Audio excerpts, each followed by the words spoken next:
I could see things bubbling and how our voice was being dismissed almost.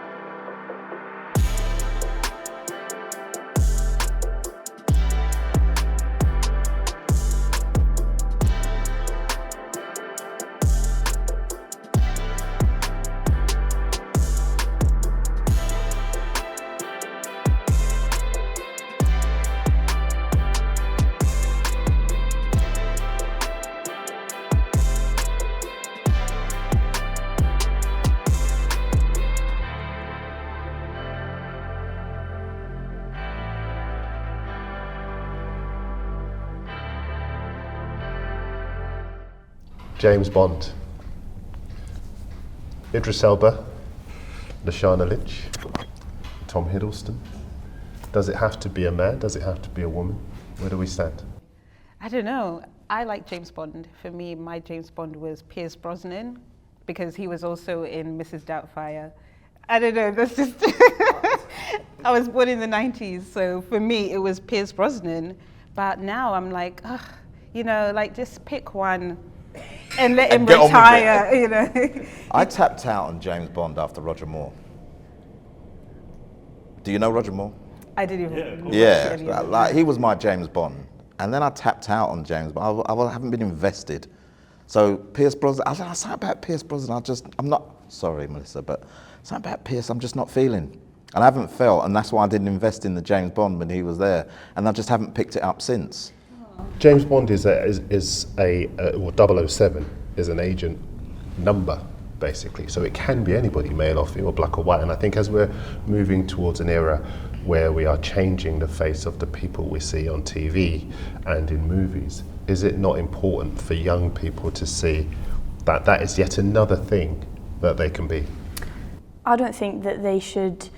I think people should write roles for those people rather than we're now having a situation where James Bond was written as a white man who has these specific qualities. Like if you have a character in your story that you write who's got potentially your dad, if someone who was then a white woman came and played your dad, you'd be a bit like, well, how's that gonna quite work? Because I specifically wrote this character for this genre of person. So I think there should be other characters in the script that might be as strong as James Bond, or potentially other movies like The Woman King that come up and rise with strong black female characters or strong white male characters, whatever it may be. I agree partly with that, I would say. I don't know, maybe someone can illuminate our minds here. James Bond, does he have like a backstory? Do we know his mum and dad? Do we know any of that? Well, based on his characteristics, I would assume he's gone to a posh British public school, because he strikes me as being quite entitled. He strikes me as being this he has this sense of absolute authority about him or so. He doesn't take things lightly when it doesn't go his own way, and thankfully he's got a license to kill to back it up. But do you know who I think would be good as James Bond? Because I think in this age of diversity and things changing and everything else, so I think that we should just flip the script altogether. who I would love to see as James Bond is Lorenz Tate, who who's most famous as Doughboy in Menace to Society, or Morris Chestnut, or someone like that. I just want somebody who's like, not just, Idris Elba would be delighted for him or so, but I would love to see Lorenz Tate just bring a bit of Doughboy into James Bond or so get some thug in some James Bond or so a little bit. Let's give it a bit rough around the edges. But I suppose it's how far the script writers want to go, isn't it? How dangerous they want to be in regarding the changing of the script and the identity of 007. I'm not sure they want to take that leap. I think there's a safe option and there's that thuggerish option that makes James totally different to where we started. Yeah. And are we as a generation, well, I'm the other side, but ready for that, which I think could be quite radical. I think it'd be good. We'll see him in a different light. And we potentially, you may see me invest in it again. Yeah. But I think it's really radical. So we also have to talk about the people behind the person. So those that write the scripts, who are they? Are they ready to invest in something slightly different than the kind of narrative that has been written for James Bond for a number of years? Here's my issue with that. If you look at the Q, for example, to whom James Bond reports, it was a man for a long time, and then it was played by Judi Dench. No one batted an eyelid. Yeah.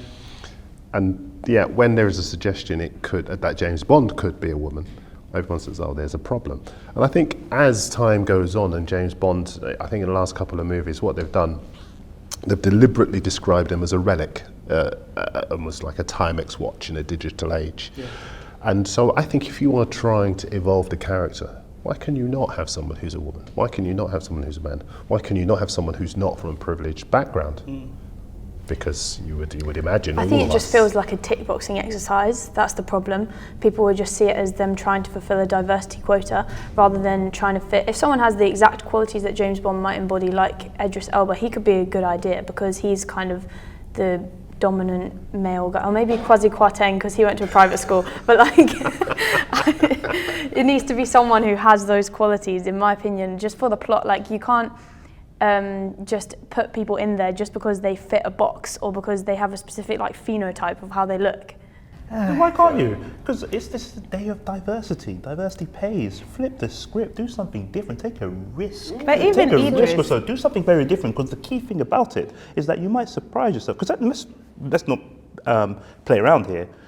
If it can do numbers, if it makes money, it makes sense. Yeah. And the reality of the matter is that you throw Lorenz Tate in there or so, for the matter, it's almost like a bit like charging to see a train wreck. Because people will stop and just think, I just want to take a stare. The reason why I asked what is his background is because to me, he's just a character. He could have walked out of a door for all we care, you know? So at the end of the day, it shouldn't really matter if he becomes a black man down the line. Maybe he went Michael Jackson with it, you know? It's, at the end of the day, it's our imagination. See, the British public, they care. They care. I think that's it.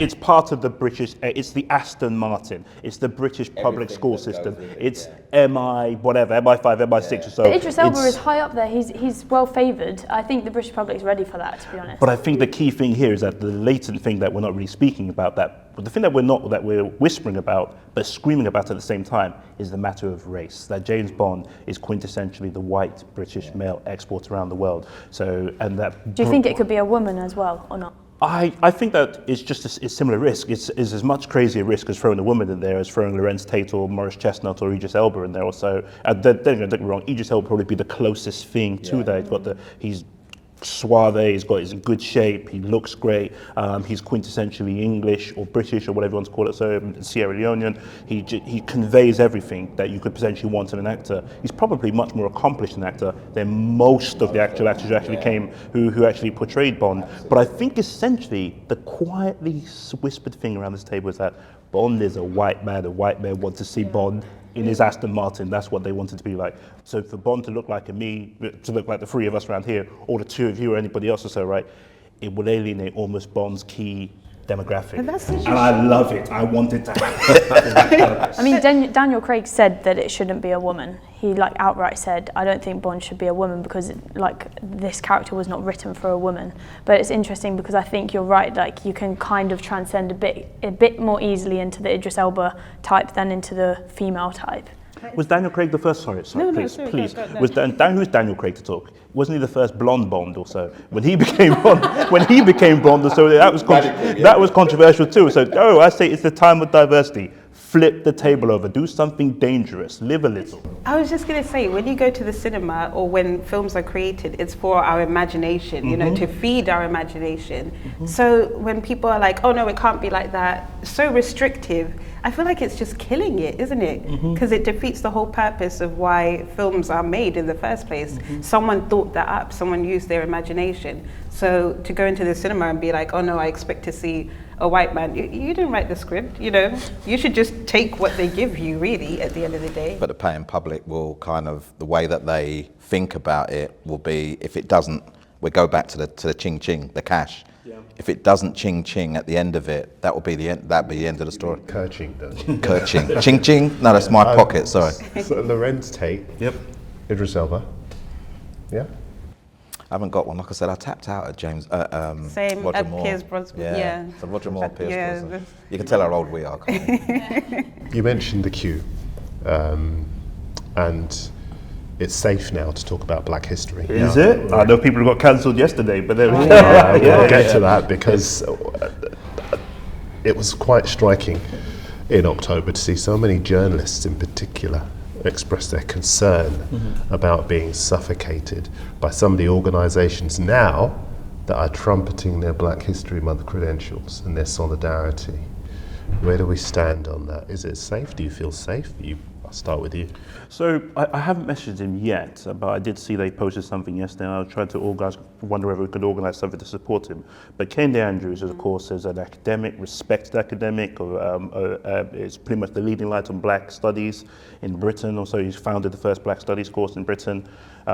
He's an anti-racist. He's a man of history and a man who knows what he's talking about, what he's doing, as you would expect. So when the Queen died, I said, rest in, what I always do with certain characters, with certain people or so, if I don't want to say anything or so, but I just want to, when somebody dies, you just say, God rest their soul, and comfort their family, and that's the polite thing that I would probably do in that situation. And even doing that, a lot of people just unfollowed me right there and then, and I could understand why.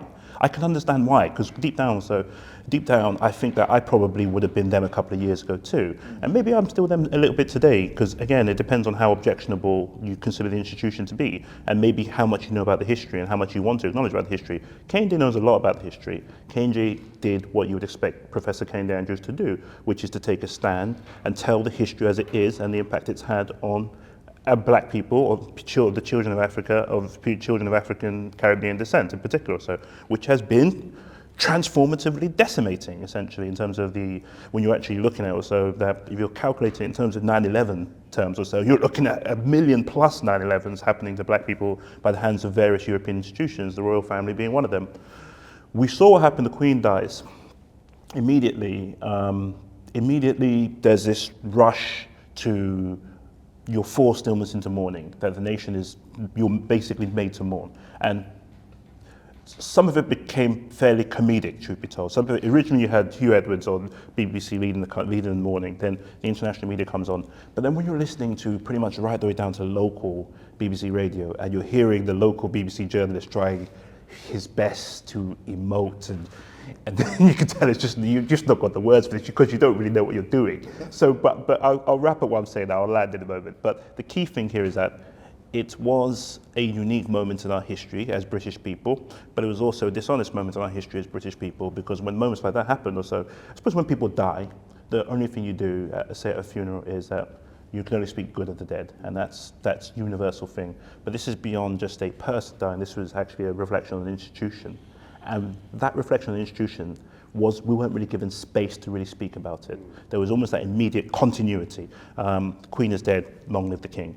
And that's pretty much where we found ourselves right now. But for Black people, this was a critical moment for us to really reflect on our history in this nation, in relation to this institution, in relation to everything that's happened to us over the last 500 years.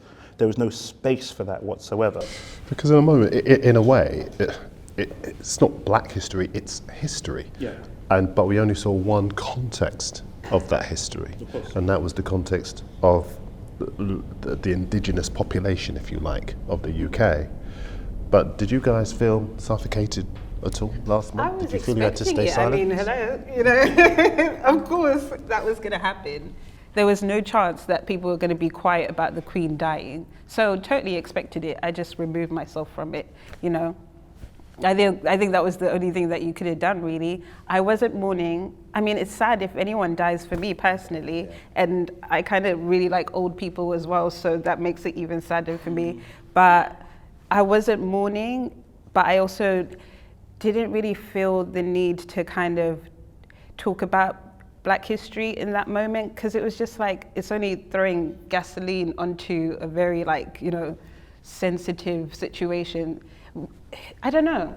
I think it's a bit like when people talk about abolition of the monarchy during the mourning period, or like when I saw people campaigning outside, but during that period I was like, well, where were you 2 weeks ago? Like, why are we talking about this at this time when a family is in grief, like someone has lost their mum? And obviously I know like the monarchy supported Captain John Hawkins, who brought African slaves over and things like that, but that was in the 1500s, and the institution is undeniably racist. Absolutely, that can't be denied.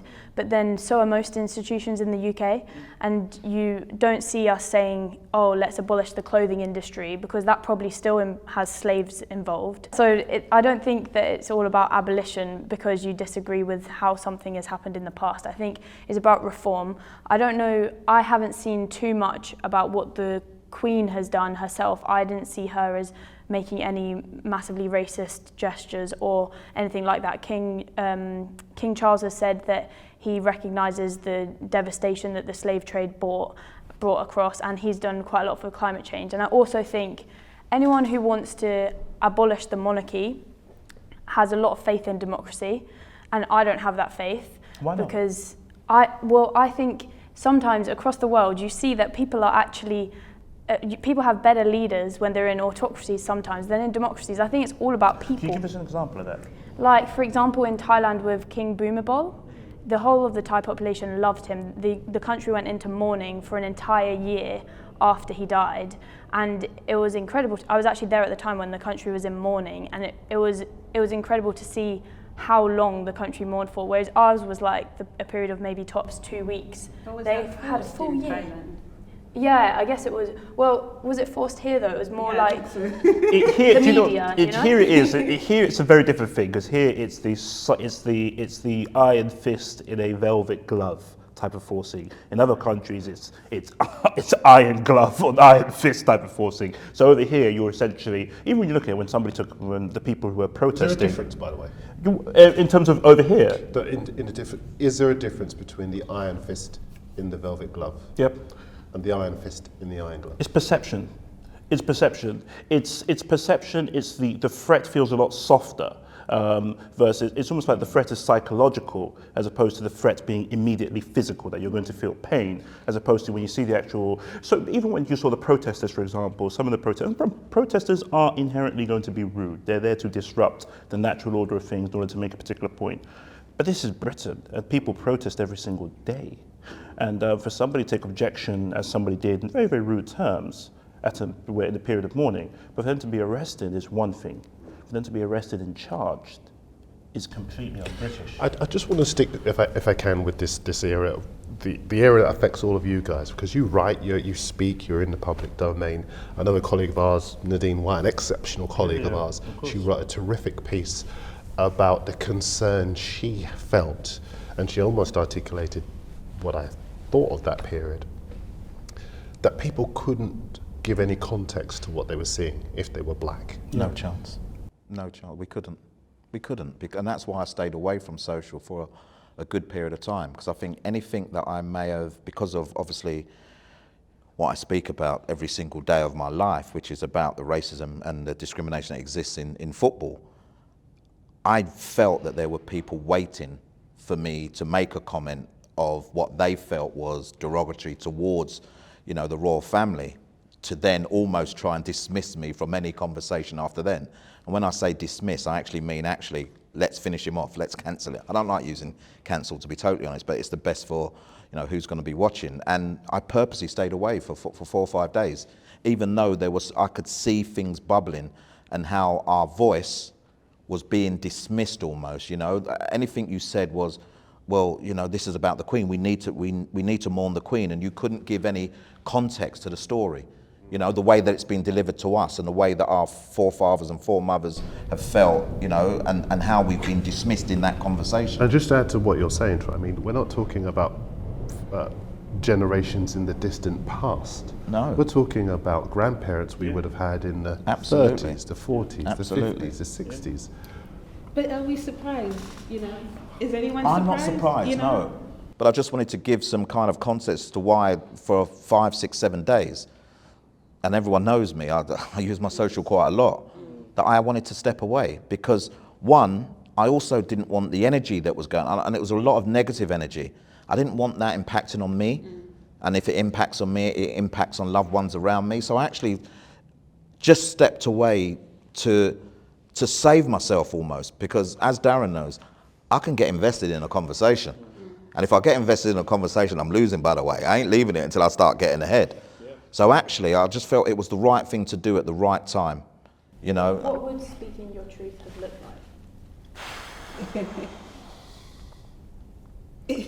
like? Speaking my truth is always me knowing my space, knowing what's around, knowing the atrocities that have existed in and around me for people that look like me, that want to work in my industry, that play in my industry, that entertain in my industry. So actually, if you broaden it out, it mirrors everyone's experience. You know, going into their workplace environment or going into spaces where they're the only one, you know, and how we get judged, how we get looked at, how we get referred to, the whispers and all that kind of stuff. And for me, it was just a time where you acknowledge a passing. Of course we do. Like you said, you acknowledge that, because I didn't, but it's kind of like the right thing to do almost. Yeah. But I don't want the rest that comes with it, and I didn't want the rest that came with it. Trevor Sinclair, for example, so when Trevor pretty much gave his actual very valid opinion, or Anya Uju, who's an American academic of Igbo Nigerian descent, whose people were basically, they faced, I wouldn't call it a genocide, but over 1 million of them were killed from 1967 to 1970 during the Biafran War. The purpose of that war was to extract themselves from this colonial construct called Nigeria, where they never asked to be part of, they no longer wanted to be part of, but Britain wanted them to stay there. So therefore Britain actually armed and made sure the Nigerian state won in order to ward off influence of, say, the Russians and the French. But the broader issue is this, is that one thing that really jumped off the page to me during this whole period, and you've reflected, and we've pretty much been reflecting around the table, from our perspective, say from a predominantly black perspective, as well as from even a white British perspective, even the journalists who are professional communicators, no one could really articulate what they were really mourning, because it just seemed as if they were talking about as a religious figure. Well, and it was almost as if that she seems that way, isn't she? So you're suggesting that okay, but yeah, it did feel like it, because it was almost as if you're talking about a god. Because it comes dying, God, her, and I think is it the state or something like that. Yeah, but even then too, truth be told, I've never really, and I think She's divine. but I've never really understood the idea when I listen to our national anthem, God save our gracious king, our king or queen or so.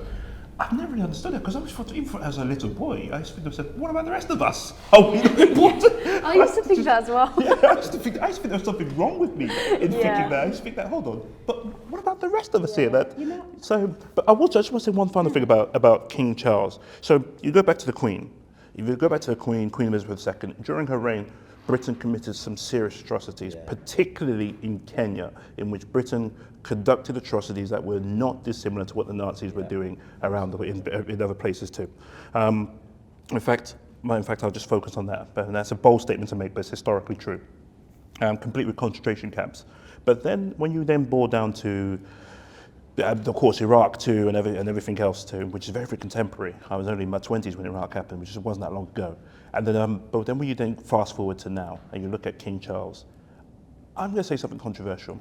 I'm a bit more keen on King Charles than I was actually Queen Elizabeth II. And I'm a bit more keen on him because he took a strong stance against the Rwanda plan, which I felt was just absolutely a red line of fascism in Britain that was really being jumped over pretty quickly by leveraging the identities of ethnic minority home secretaries or so to push through this very, very serious compound racism upon racism. And he came about and called it appalling.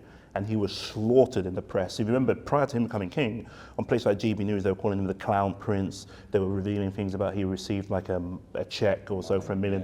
So he was being slaughtered because it all happened after he took that position. That's all faded away right now, and all the stories you probably never heard about them because he ascended to king, and he's now treated a lot more respect of the charm conveyed him, the charm of the throne is now conveyed upon him.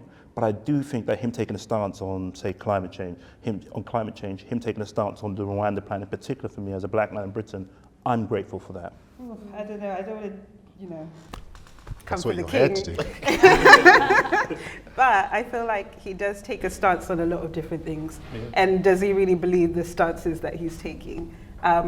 When was it? Like 2 months ago, he was the editor of The Voice. I don't know if you remember that. He was editor of The Voice. That was his last job before he became King of England.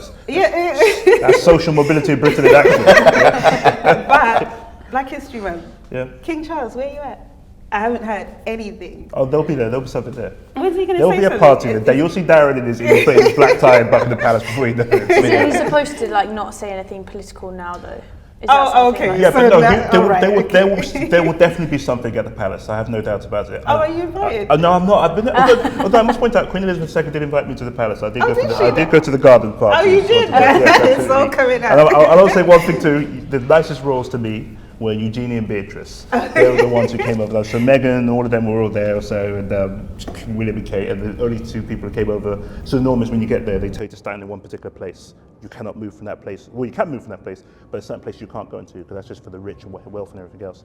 But then you then got us commoners, and then Eugenie and Beatrice come over and say hello to you. But that's the thing, he was called an ally, right, in the Voice newspaper, and you say now he's the king, he can't say anything political, but he's been very active on his social media. I think he met with, I think there were soldiers in Asia somewhere. He's been doing stuff, he's said stuff. So are you a fan of the king and his allegiance to black people?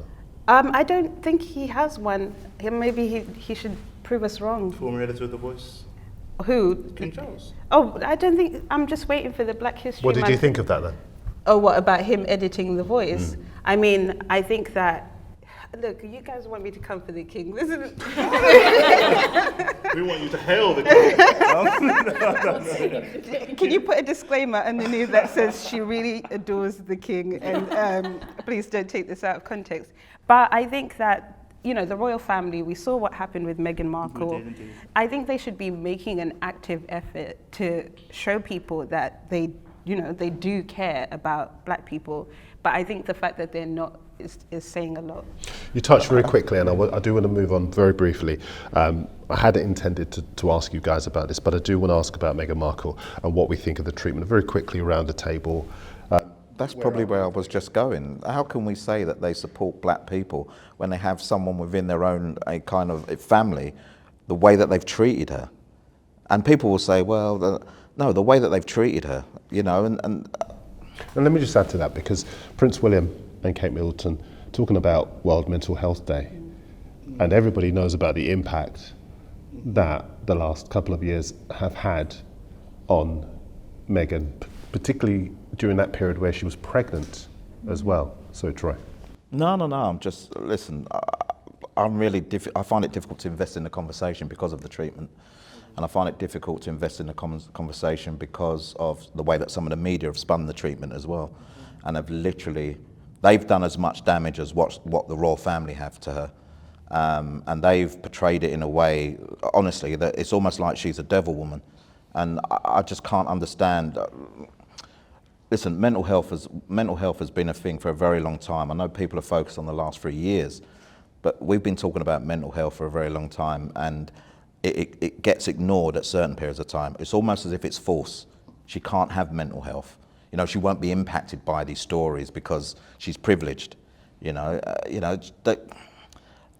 It's obvious that many people didn't want her to be part of that royal family, and even breed children. And there's children now that are going to be part of that royal family. There's now a legacy, and I think that is creating a massive issue for the royalists, for the people who believe that the Queen and the family and now the King should all be white, traditional white, and there's nothing that could take them away from that opinion and that view. And so I stopped. Listen, I'm not really a royalist anyway, but you see when someone whose colour is slightly different to the norm, the way they've been treated, especially as a woman as well, and as a woman, then I can't invest that energy to support. But I mean, I do think that in a way, there's this phrase that I always think of that's if we all went to bed and then tomorrow we woke up and we all weren't racist, then the world would still be racist because the institutions that we have are racist. And so I think a lot of it might not be down to the individual people within the royal family, because I didn't see the Queen as an evil person herself. I don't think she would have actively potentially wanted to hurt Meghan. Maybe she did. To be fair, we don't know the ins and outs of the family dynamics, and I think it's really interesting that the whole world is commenting on it when we really know nothing.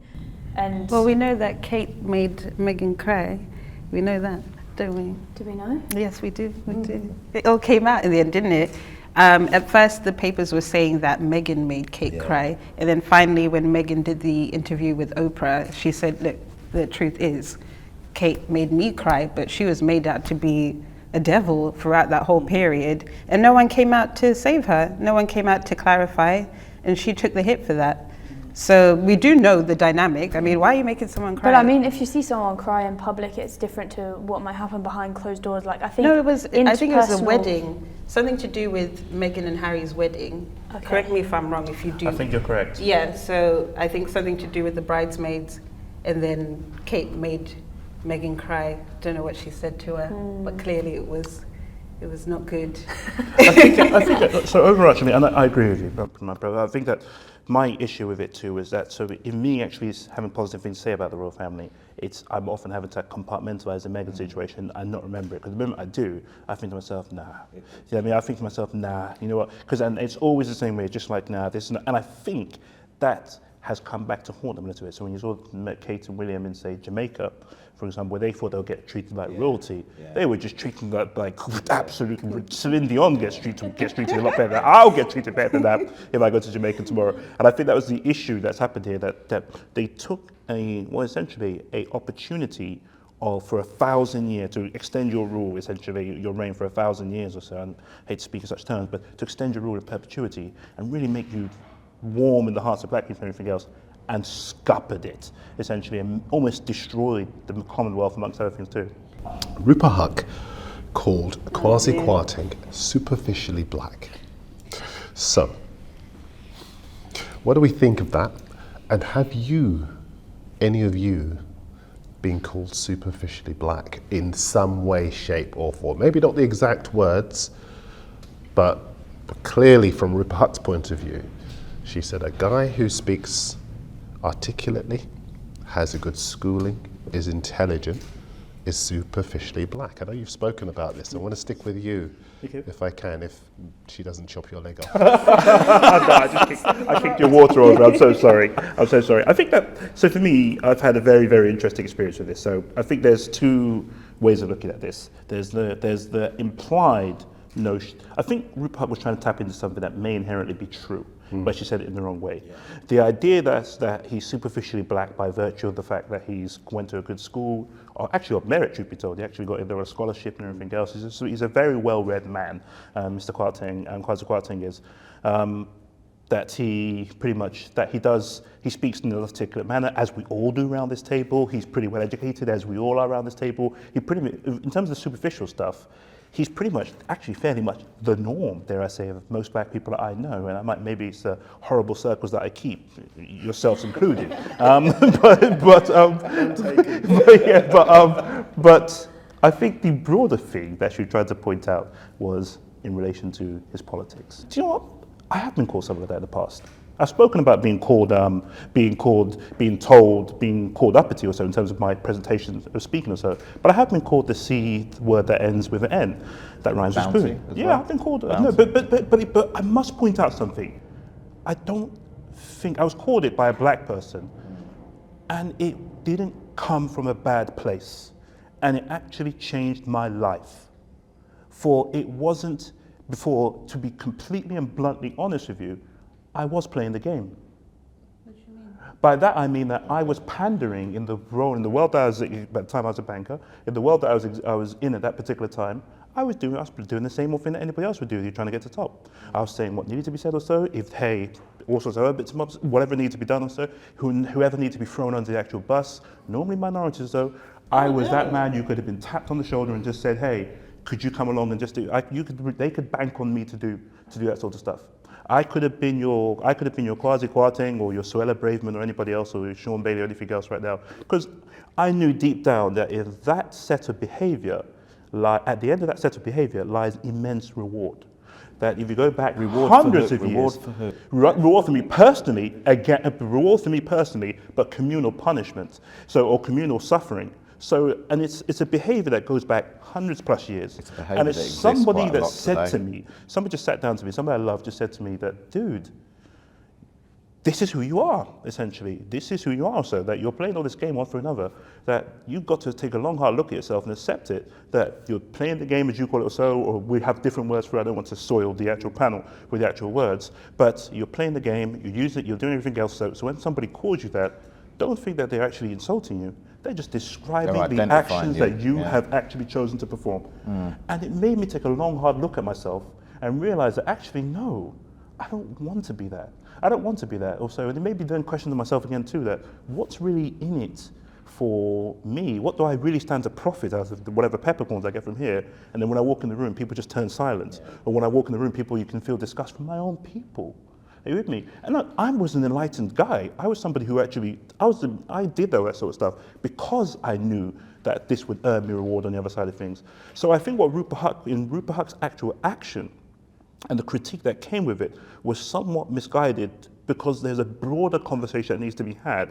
So if you go inside, look, I've shot up pretty quickly in my previous career. I did quite well for myself in my career in banking. And it's not a coincidence. I'll give you another example. When I joined the media, I'm not going to mention the name of the organization, but I'll call it Blacks Be Careful for short, right? So then, so I was working one day. A man taps me on the shoulder and says to me, and I was working pretty much at a very senior level there. I'll try and wrap this up pretty quickly, Darren, because it's the first time I'm ever speaking about this. And this guy just calls me over and he just says to me, can you come join me for a meeting? I've got a particular issue of member of staff. Can you come along with me? And I was new there, you know what it is, you're trying to prove yourself, trying to get on, you're trying to get up, you're trying to get in, you're trying to get on, you're trying to get up. Those are the 3 career steps, 3 career dilemmas of anybody. And I was in, I was now trying to get up essentially. And I was doing quite well for myself. Senior man calls me over and says to me, can you come along to this meeting to me? And I get there, and it's pretty much almost like I'll describe it as a working somebody out of the business meeting. And it was a black guy there, who was probably about 5-6 years younger than me. And as I was there, he looked up and I made eye contact with him, and I immediately knew I was invited to the meeting. I immediately knew. I knew what my role was in the meeting. So my role was basically to provide ethnic cover for the bullying of this man out their business. And I walk inside there, and I see this guy there, and I can almost see him somewhat trembling a little bit, because he could tell the role I was going to provide. And then suddenly, boss man, white male boss man, comes along, starts to speak a little bit here and there. And then in my gut instinct, I thought to myself, this is my shot. I can pretty much just throw this guy under the bus and I'm off to the races from here in this business. But part of me just said, no, I'm not going back to that again. I'm not doing that again. I'm not doing it. So right there and then, the moment the guy just started to articulate the issues that were, as he saw it, I just started to take his side. And I started to notice that boss man was getting colder and colder and colder and colder and colder and colder to me. And then at the end of it also, I basically helped this young man articulate the issues from his perspective, that he wasn't attaining the support he deserved, he wasn't attaining the actual direction or anything else. And then we pretty much wrapped up the conversation with the guy walking out to there just with a couple of instructions, but his career is intact. He's still there to this day, he's flourishing, and I'm proud of that right now. But the key thing is that the boss guy never spoke to me again after that day. And it was just, again, it's the racism at play here. It takes place in the corporate world. It takes place in the actual politics too. But the idea that minorities cannot actually do these things, cannot actually earn some sort of reward out of collaborating with racism, which I think is what Rupert was trying to allude to, is a false idea. There's a market for you if you want to collaborate with racism. You can go so unbelievable. You could be Home Secretary in a couple of years before you know it. You could be Trade Secretary. You could be Chancellor of the Exchequer. But you know, if you don't articulate yourself properly at that particular moment in time, you're finished. That is finished. Yeah, so and that's what happened to me. You mentioned Trevor Sinclair earlier, and Trevor Sinclair, what he wanted to say was actually spot on. What he said left it to debate, which then left it for people to attack I him. think that moves towards a different debate, and this one is actually about people who can articulate themselves in a way that basically plays to a certain base. Yeah, pretty much. Look, it's not this is Black History Month, and this is Black history.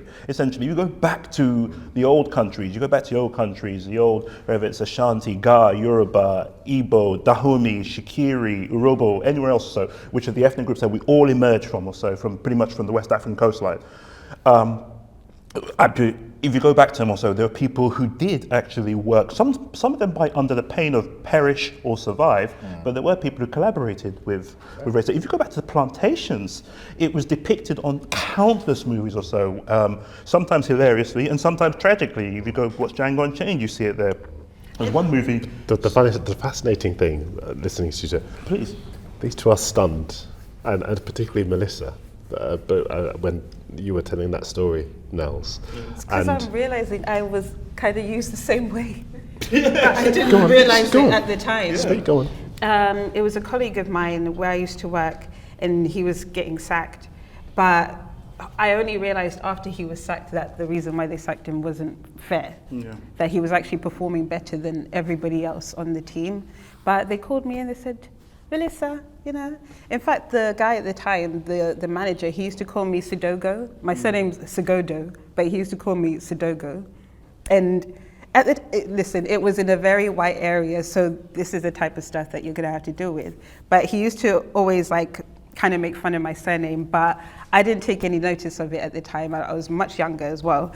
Anyway, he invited me into the office. He invited the other guy into the office, and then he was like, right, so I'm gonna have to let you go, da da da da. And then the guy didn't know that he was being sacked literally that day. And then he was a friend of mine as well, so I was kind of like, oh, this is really bad, like, what do we do? And then anyway, he went upstairs to go and get his stuff, and I was kind of following him, and he was like, oh, did they tell you to follow me? And I was like, no, I'm just coming with you. But yeah, it was really sad because I didn't realize that's why they did it, that they brought me in to kind of make it, yeah. So here's the thing. I mean, because Braverman, Kwarteng, Priti Patel, there is this illusion of diversity in the Conservative Party, but all of them appear to be in position to impose policies that make life difficult for black and brown people, mixed race people across the country. But Rupa Huq was still wrong, wasn't she?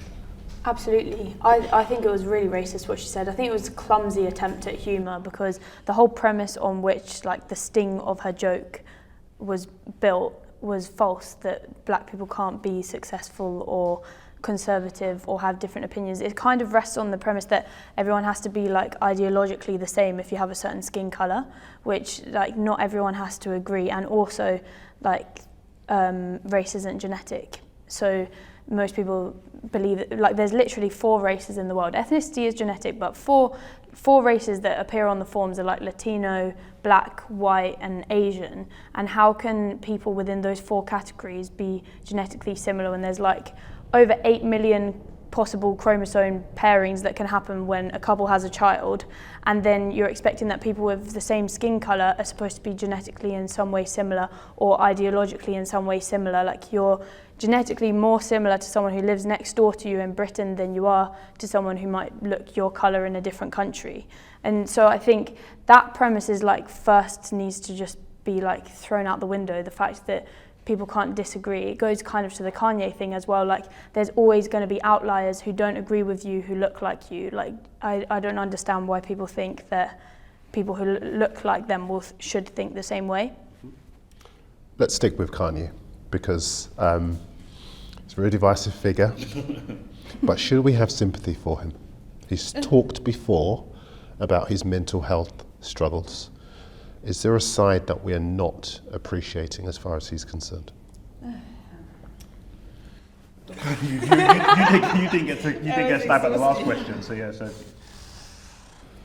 And look, just before you begin, let's make very clear: none of us condone the tweet that was removed from social media, and I think it's very clear to make that point very early on. Yeah. It was offensive. It was wrong. It was entirely right that it was removed from social media. So let's just make that clear from the outset. But is there an issue as far as Kanye West is concerned? When you say is there an issue, what angle are you coming from though? I mean, in regards to his mental well-being... He's talked before about having bipolar. Yeah. Be kind only exists for a moment in time. So at this time, whether it's the black community, whether it's the white community, whether it's the Asian community, whatever, he is a target, and he's not a target and people are talking about his mental well-being. He's a target and people are talking about what comes out of his mouth. So he has to be responsible for that as well, as far as I'm concerned. And the people around him have. I always worry about the people around him. Are they there or around in these certain situations? Are they there just to get paid? Or are they there actually to look after him and understand him and make sure that he actually, when he is in the public light, make sure that he's almost not adding any controversy to the controversy that always exists. Okay, let's go around the table fairly quickly on this one because we do have one other subject to take in, but what do we need to know about Kanye West when we consider what his actions are? I used to think I used to really admire him as a free thinker. I used to think that anyone who disrupts the status quo and chooses to be rather than belong is like a huge inspiration of mine. I love anyone like that. But then you can tell now that he's just someone who wants attention, and we're giving it to him.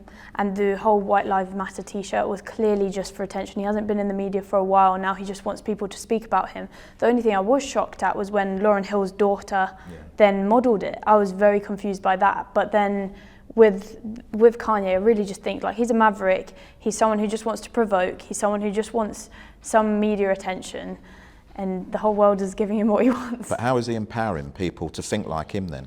Because like I said, that others have worn the t-shirt, they've done it, there's the focus is still on him, but he's empowering people to think like him and act like him. I don't know what he thinks like though. I don't know whether he has an ideology. Can I just touch on two really, really brief things? Number one, I met Kanye West when his first album came out. I met him at a club called 10 Rooms. I was at the listening party. I was probably one of about 15 Brits there. It was at a listening party, and the guy came from even before his first album came out or anything else. It was pretty clear this guy was a genius. It was pretty clear this guy was somebody who had that very, very unique, really special ability to touch human beings, musically gifted, personality was something very, very different. So it was something different that we see in hip hop. He wasn't he wasn't the hyper masculine type of person or so. He was just a guy who dropped out of school, who was insecure about that, loved his mum, was religious and everything else. As time has gone on, so his perspectives have actually become quite, dare I say, confused. Because one of the things that I found when he was actually speaking in the last, I saw the Tucker Carlson interview, I saw the other stuff on Twitter or so, is that one moment he's speaking in this, he fluctuates between extreme right-wing, far-right conspiracy theory, anti-Semitism, everything, and then the next thing he swings to the most extreme of pro-blackness or so. He's quoting Claude Anderson. He's speaking of the plight of black people post-slavery and everything else. So the next second he's giving democratic talking points. Next second he's anti-abortion. I just think he's a guy who probably does have some mental health issues. It's quite clearly does. Whether or not, and I think the reason why people do care that he has mental health issues is because we used to love him. I do think that what Lil Boosie said about him painting his skin white though was bad. When he basically said, because of what you've done, you should just turn white. You don't belong to us anymore. I thought that was out of order. Do you think Kanye West is dangerous? Yeah, I think he could be. He has a lot of power because I think I read something recently about how it's like 10 times more difficult to get 1 million Instagram followers than it is to get £1 million. So now that is actually something that has huge capital in our era. And also like in 1997 the election was swung by the Sun newspaper changing its allegiance to Labour, and that swung 500,000 votes. So if that can happen in 1997, then surely Kanye in 2022 can do the same for sure. But I just think that the only way to change that is to bring awareness to the fact that maybe he is just a maverick. Or, I mean, nobody has any control over what this guy says. He's like gone off his circle, and sometimes geniuses do end up quite mentally ill because they think so deeply. The trouble is, when somebody with that power, we all know that there are people who might not have the interests of people who want to fight for equality at heart, who will look at a black influential figure like a Kanye West and say, he says it, so what's your problem?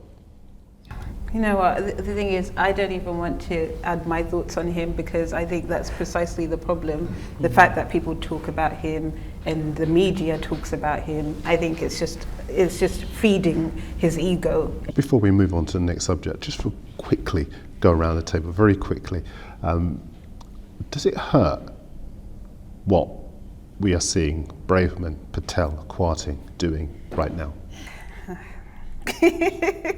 Oh, I'm so over it. I'm so tired of these people. I'm so tired of them. I'm so tired. Yeah. Yeah, it does hurt because at the end of it all, we're in a dynamic now in which the people who enjoy the most protection from racism are the people who actually help facilitate racism. So when you take a look at it, when Diane Abbott's actually getting slaughtered and everything else, or say by the press, by a party, say nobody cares. You with me? Somebody can point out that, okay, Diane Abbott's in that toilet over there crying her eyes out, so journalists go and make fun of her, and that really did happen. Nobody cares, no one loses their job or anything else. But Rupa Haq says something, makes a clumsy attempt at humour, about Kwasi Kwarteng, which the humour itself also, if she actually did it well and actually said it properly, what she really intended to say, she would have been doing us all a favour. But because she failed to do so properly, she loses her job.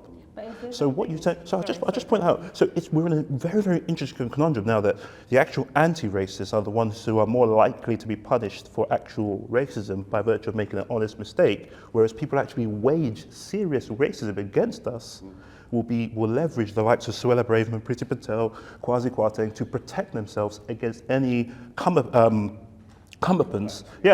also about in relation to their own racism, and it puts us at serious risk. Melissa. I was just going to say, I know we've passed the Rupa Huck subject, but is there like a common thing within the black community that if you're going to say things like that, you say it has to come from the black community? Someone like Rupa Huck, she's Asian, right?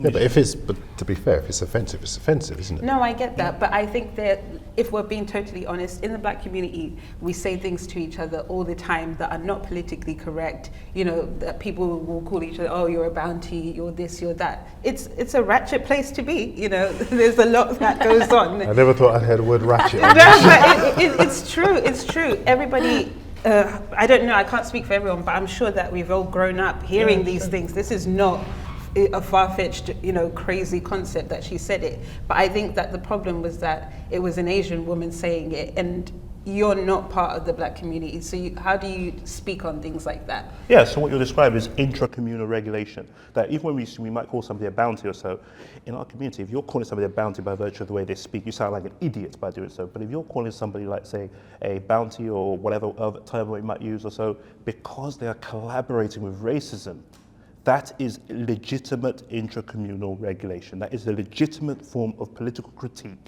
in a bid to make you improve your behavior and stop harming us. And I think that under the law also in this country, it's very, very careful. You have to be very, very careful because the law will actually, again, the law in this country often tends to overfavor racism than the victims of racism. So you could, if you're not careful, find yourself dragged up in court. Okay, we're going to move on very briefly. Do you want to have a final point on that? I was just going to say that my opinion is kind of twofold on it, because Kwasi Kwarteng saying that the Windrush scandal was not racist, like that's obviously stupid. It's collaborating with racism. That is collaborating, but then on the other side, my stepdad, he stood as a Conservative MP, and he also he might be one of those that you might be saying is collaborating, and I've seen the hate that he's got from the black community in some ways, but then also he's done incredible things for black progression in society. Like he was the first black farmer in the UK.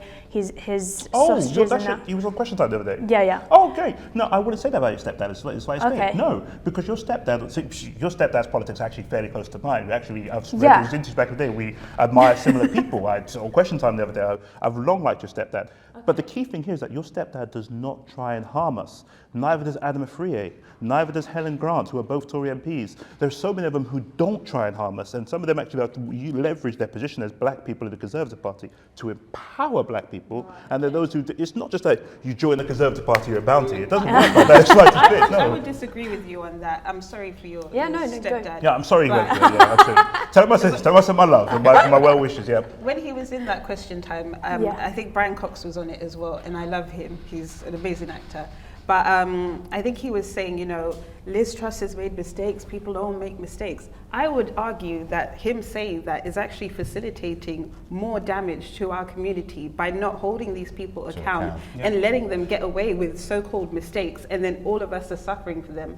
Why do they get to do this? True, but I haven't watched the Question Time, so I can't really endorse my Question Time that performance. But yeah, that's what he was saying, and he's defending these people who should have gone, who shouldn't even have been given the chance to run this country in the first place. So for people to, take it as a mistake, that's damaging. That's extremely damaging. I think that's equally as damaging as saying send everybody to Rwanda right now. But it's an ideological position, because some people would say that, I'm not saying this is correct, and my stepdad wouldn't either, but some people believe in trickle-down economics. They think that will help the black people in the community or any other ethnically diverse people. Obviously a fallacy, but some people purely believe that, and so they might think their intentions might be pure in saying those things. And also in terms of Liz Truss, like there are different ideological points around her. I think, especially talking to my stepdad, has made me realise that like it's not all black and white. Like a lot of the policies that Labour is potentially might impose are not going to particularly help black people either. But we're creeping towards fascism if we're not already there, you know, and your stepdad is one of 2 black farmers in the UK. I think that kind of makes my point here, that if we're going to talk about trickle-down economics and how that's going to help black people, the Tory government has been in charge for the last 12 years. What have they not done? I think your stepdad should be looking and going, why aren't there more farmers like me? Yeah, he does. So actions speak louder than words for me, and he's literally brought so many black young farmers into the industry. He did a whole Channel 4 documentary about where he brought black people from disadvantaged backgrounds onto the farm, and it was kind of like an apprentice thing. He does loads, but also the church owns like, I don't know, 90%, I want to say, of the land in Britain. And so that's the main thing, and that's what he campaigns against all the time, to get rid of the church ownership of the land, because he's saying that back in Jamaica, where he comes from, there are all of these people who were originally farmers, and now lots of black people are clustered in cities, not necessarily what they were doing back home, but because the church owns the land. But it's not affecting white people as much, is it, this idea, well, not an idea, but the fact that the church owns the land, because there's so many white farmers, aren't there? The church is white, yeah. Well, that's the problem. And if he was really, I'm not saying that he doesn't care, obviously, about black farmers, but I think that, is he prepared to then bring that to Liz Truss and say, listen, girl, we've got to sort this out? Or is he going to say, actually, she keeps making mistakes, it's all good, you know, give her a chance, would you? So that, yeah. Let's get to the final. One final thing. Your stepdad makes the best sausages in Britain. No innuendo in there too, but yeah, absolutely. He's biased. Yeah, I think he's trying to climb to the top. He's a former BBC guy. I read his story, and I thought, like, this guy's basically me. He was run through the mill also and everything else, thrown out the other side, went out, was a marketing guy, and then pretty much came up with a brilliant idea, and here he is today or so. And I do admire that. I do admire when I see people have an idea, put it into action. There's nothing more beautiful than seeing people come out the other end of it, even if they do join the Conservative Party, which, again, I say we don't have a problem with. This has been the Conversation Unscripted. You've been listening to Nels Abbey, Melissa Sigodo, Troy Townsend, and Isla Loness. We are back next month. We'll have another round table for you. We hope you can join us. Follow us at The Conversation. It's been a show produced by the Blakademik.